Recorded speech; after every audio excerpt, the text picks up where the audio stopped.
Hello everyone. तो कैसे हैं आप सब लोग। यानी कि अपना चैप्टर चल रहा था, लास्ट जो चैप्टर अपन ने लिया था, एनालिसिस किया था फाइनेंशियल स्टेटमेंट का, जिसके अंदर अपन ने कॉमन साइज स्टेटमेंट देखा था और कंपैरेटिव देखा था और ट्रेंड एनालिसिस का दिया था।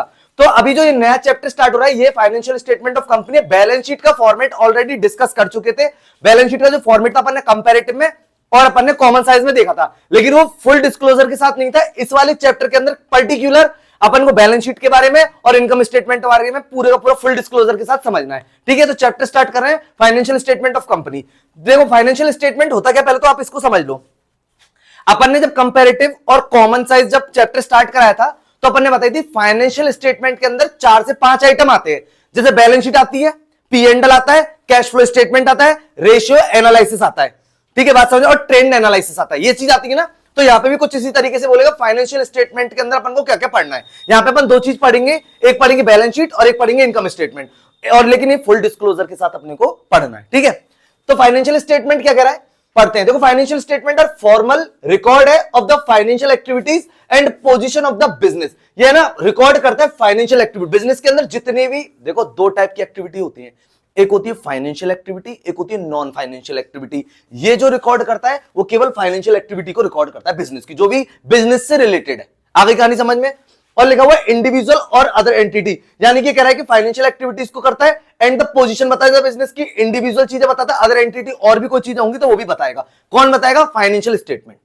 क्लियर है। उसके अंदर इसमें लिखा हुआ है दे provided a summary of the financial performance and condition of the entity over a specific period। देखो जो बैलेंस शीट होती है ना और जो पी एंड एल होता है, वो एक स्पेसिफिक पीरियड के लिए होता है। तुम लोग 11th क्लास में पढ़ते हुए होंगे, एक ईयर होता है फाइनेंशियल ईयर। या तो 1 अप्रैल, अपने जो इंडियन कल्चर के अकॉर्डिंग बात करें तो 1 अप्रैल से लेकर 31 मार्च होता है, लेकिन ऐसा नहीं है, 1 जनवरी टू 31 दिसंबर भी हो सकता है। तो पूरे एक स्पेसिफिक पीरियड, एक साल, उसकी कंडीशन बताता है, उसकी बिजनेस की फाइनेंशियल पोजीशन बताता है फाइनेंशियल स्टेटमेंट। पर्टिकुलर लिखा हुआ है over a specific period. Clear है। स्पेसिफिक पीरियड का मतलब यहां पे लिखो financial statements are essential tools for. अभी पता है फाइनेंशियल स्टेटमेंट क्या एसेंशियल टूल्स है, किन किन के लिए। तो जब अपन ने कंपैरेटिव और कॉमन बताया था, तो उसमें 2 चीज समझाई थी, एक होता है इंटरनल यूजर्स और एक होता है एक्सटर्नल यूजर्स। इंटरनल यूजर्स में जैसे एम्प्लॉइज आते हैं, मैनेजमेंट आता है, शेयर होल्डर्स आते हैं। एक्सटर्नल में बात करें तो बैंक्स आते हैं, फाइनेंशियल इंस्टीट्यूशंस आते हैं। ठीक है, और हमारे क्या आता है, और क्या आता है, और सुन लो इसके अंदर, यानी कि अपन ने क्रेडिटर्स आते हैं। क्लियर। ये सारी की सारी चीज अपन ने इंटरनल और एक्सटर्नल के बारे में बताई थी।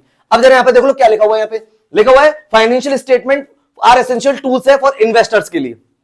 एक्सटर्नल यूजर्स है इन्वेस्टर। बिजनेस में कोई इन्वेस्टर पैसा इन्वेस्ट करेगा तो सबसे पहले वो तुमसे बोलेगा कि फाइनेंशियल स्टेटमेंट बता दीजिए। पता चल जाएगी कितनी आपकी एसेट है, कितनी आपकी लायबिलिटी है। ठीक है, सारी की सारी चीजें फाइनेंशियल स्टेटमेंट से पता चलती है। मैनेजमेंट को जरूरत पड़ती है, क्रेडिटर्स को जरूरत पड़ती है, and other stakeholders. Stakeholders मतलब बहुत सारे शेयर जिन्होंने होल्ड करके रखे होते हैं। पर्टिकुलर कोई ऑर्गेनाइज हो सकती है, ऑर्गेनाइजेशन हो सकती है जिसने पर्टिकुलर शेयर होल्ड करके रखे। ठीक है, to the assess the financial health, profitability, cash flows of the organisation. ठीक है, और ये किस किस के लिए असेस है, फाइनेंशियल हेल्थ के लिए, प्रॉफिटेबिलिटी के लिए और कैश फ्लो के लिए। तीनों चीजों के लिए एसेंशियल है क्या, फाइनेंशियल स्टेटमेंट। क्लियर। आगे कहने समझना। अब तुम्हें नॉर्मल कोई लैंग्वेज में पूछे कि भैया फाइनेंशियल स्टेटमेंट क्या होता है, एक लाइन में अपने को जवाब देना है, फाइनेंशियल स्टेटमेंट बिजनेस की फाइनेंशियल पोजीशन को बताता है। फाइनेंशियल स्टेटमेंट के अंदर क्या क्या आता है आपको तुरंत जवाब देना है। बैलेंस शीट आती है, पी एंड एल यानी कि इनकम स्टेटमेंट आता है, कैश फ्लो स्टेटमेंट आता है, रेशियो एनालिसिस आता है, ट्रेंड एनालिसिस आता है। क्लियर है। अब इन्होंने यहां पे बात बोली है कि पॉइंट यहां पे देखा, financial statement as per section 2 subsection 40 of the companies act 2013 inter alia include. अब इसमें इंक्लूड क्या होता है, देखो ये रहा बैलेंस शीट, अभी आपको बताई थी, प्रॉफिट एंड लॉस। ठीक है, उसके बाद अपन को cash flow statement, statement change in equity, अगर कोई इक्विटी में चेंज होता है उसका स्टेटमेंट होता है, और इन चारों से रिलेटेड अगर कोई नोट की जरूरत है, नोट की, तो वो भी आएगा, लिखा हुआ है any explanatory note annexed to forming part and document referred in first to fourth point above. इन 4 पॉइंट से रिलेटेड अगर कोई भी नोट की अगर रिक्वायरमेंट है तो वो भी इसके अंदर आएगा। क्लियर, बात समझ में आ गई। तो ये सारी की सारी चीज इंक्लूड होती है, सेक्शन याद रखना है 2 सबसेक्शन 40। क्लियर। उसके बाद अपन बात करते हैं point to be kept in mind while preparing the final account. जब आप फाइनल अकाउंट बनाओगे तो अपने को कितने पॉइंटों का ध्यान रखना है, 3 पॉइंट का। मोस्टली यही पॉइंट होते हैं इसमें। इन्होंने बोला पहला, शैल give true and fair view of the state of affairs of the company. जो आपके पास इंफॉर्मेशन होनी चाहिए वो ट्रू एंड फेयर होनी चाहिए, फेक इंफॉर्मेशन नहीं चाहिए। ठीक है, ट्रू एंड फेयर होनी चाहिए। दूसरा, compile with the accounting standard notified under section 133, और जो भी इंफॉर्मेशन है वो अकाउंटिंग स्टैंडर्ड के अकॉर्डिंग होनी चाहिए। देखो अकाउंटिंग जो भी हम पढ़ते हैं ना, डेप्रिसिएशन पढ़ते हैं, या जो भी आप लोग पढ़ते हो, स्टॉक का वैल्यूएशन पढ़ते हो, वो अकाउंटिंग स्टैंडर्ड के अकॉर्डिंग होता है, और जो कि आईसीएआई देता है, Indian chartered accountant of India. Clear है? उसके अकॉर्डिंग होना चाहिए। और shall be in the form the may be prescribed in schedule number 3, और 3 शेड्यूल के अकॉर्डिंग इसका प्रिपेयर हुआ। आगे कहानी समझ में, जो उसका फॉर्मेट है बैलेंस शीट का वो शेड्यूल नंबर 3 के अकॉर्डिंग। 3 चीजों का ध्यान रखना है, ट्रू एंड फेयर होनी चाहिए सारी इंफॉर्मेशन, अकाउंटिंग स्टैंडर्ड के अकॉर्डिंग होनी चाहिए, और शेड्यूल नंबर 3 की अकॉर्डिंग इसको प्रिपेयर करेंगे। क्लियर? अब लिखा हुआ है कैरेक्टरिस्टिक्स बता दीजिए फाइनेंशियल स्टेटमेंट के कैरेक्टरिस्टिक्स क्या होते हैं।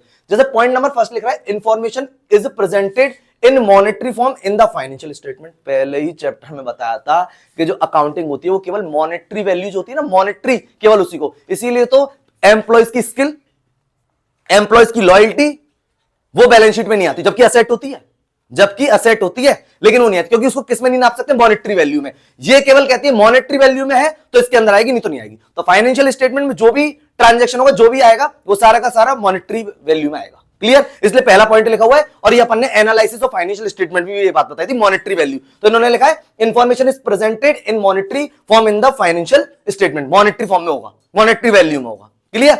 दूसरा लिखा हुआ है financial statement are called historical document because they are related with past period. ये कहना हिस्टोरिकल डॉक्यूमेंट होता है कंपनी का, क्योंकि ये ना पास्ट रिकॉर्ड को भी दिखाता है। अब जैसे अपन ने बात करी थी बैलेंस शीट जो होती है, तो अपन सारे के साथ जैसे प्रेजेंट और पास्ट दो बैलेंस शीट देखी थी। प्रेजेंट की बैलेंस शीट होती थी, पास्ट मतलब लास्ट ईयर की होती थी। तो बताता ना रिकॉर्ड है, हिस्टोरिकल रिकॉर्ड होता है कंपनी का, बिना बैलेंस शीट की चीजें नहीं। एक्चुअली क्या होता है, बिजनेस के अंदर बहुत सारी चीजें होती हैं, उसको एक जगह पे लेके आने को बैलेंस शीट बोलते हैं, एक जगह पे आती है। जैसे अपने को पता है कि शेयर कैपिटल में, अब हमें पता है इक्विटी ऑफ प्रेफरेंस होता है, लेकिन बैलेंस शीट में वो शेयर होल्डर्स फंड में आती है। रिजर्व एंड सरप्लस में बहुत सारी चीज होती है, उसको समेट के लेके आते हैं बैलेंस शीट के अंदर, reserve and surplus. Current liability बहुत सारी होती है, उसको एक हेड में लेके आते हैं।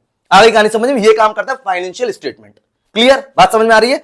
अब इसके बाद इसमें पॉइंट नंबर दे रखा है थर्ड, फाइनेंशियल स्टेटमेंट प्रेजेंट करता है profitability through statement of profit and loss and financial position through balance sheet of the enterprises. देखो इतनी अच्छी कैरेक्टरिस्टिक है, यहां से क्वेश्चन आ सकता है।